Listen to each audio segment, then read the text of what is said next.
Hello viewers, welcome to my channel Andaman Soma's kitchen.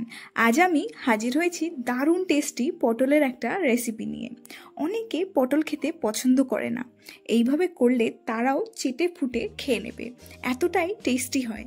রুটি ভাত সব কিছুর সঙ্গেই দারুণ জমবে। তার আগে বলে দিই বন্ধুরা, আমরা প্রচুর রিসার্চ মেহনত করে আপনাদেরকে সোজাভাবে রেসিপিগুলো বানানো শেখাই। তাই পছন্দ হলে একটা লাইক আর কমেন্ট ফিডব্যাকের জন্য করে অবশ্যই যাবেন। তো আসুন দেখে নিই তাহলে এই মজাদার রেসিপিটা ঝটপট। 10টা পটল ভালো করে ধুয়ে পেছন দিক আর সামনের দিকটা ফেলে দিলাম। তারপর মাঝের থেকে কেটে পরিমাণ মতন দেখতে পাচ্ছেন লবণ মিশিয়ে দেব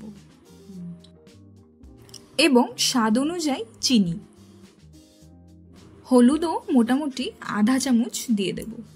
ভালো করে মাখিয়ে নিতে হবে। তারপর 5 থেকে 10 মিনিট ঢাকা দিয়ে রাখতে হবে, তাহলে পটলের গায়ে হলুদ লবণ চিনি ভালো করে ঢুকবে। এরপর পরিমাণ মতন সর্ষের তেল নিয়ে নিলাম, সর্ষের তেলে টেস্টটা বেটার হয়। এরপরে একটু নুন দিয়ে দিলাম যাতে পটলগুলো ছাড়লে তেল ছেটায় না। পটলগুলোকে হালকা লালচে লালচে করে এবারে ভেজে নিতে হবে।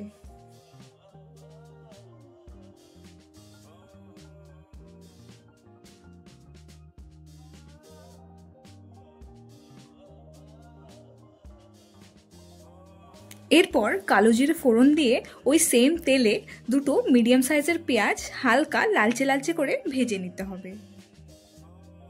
4 থেকে 5 মিনিট মিডিয়াম ফ্লেমে ভাজার পরে দিয়ে দিলাম আমরা 7 থেকে 8টা লঙ্কা।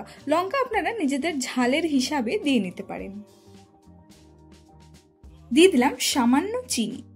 এরপর দিয়ে দিলাম একটা ছোট সাইজের রসুন। এরপর একটা মিডিয়াম সাইজ টমেটো লম্বা লম্বা করে কেটে। এরপর হেভি টেস্টের জন্য হালকা ভাজা নারকেল 1 মুঠ মতন অ্যাড করে দিতে হবে। ভেজে নেবেন মোটামুটি 5 থেকে 10 মিনিট। ভালো করে ভাজার পরে পটলগুলো মিলিয়ে দিতে হবে। কিছু ধনে পাতা দিলাম। তারপর মিক্সিতে বেটে নিতে হবে পেস্ট করে।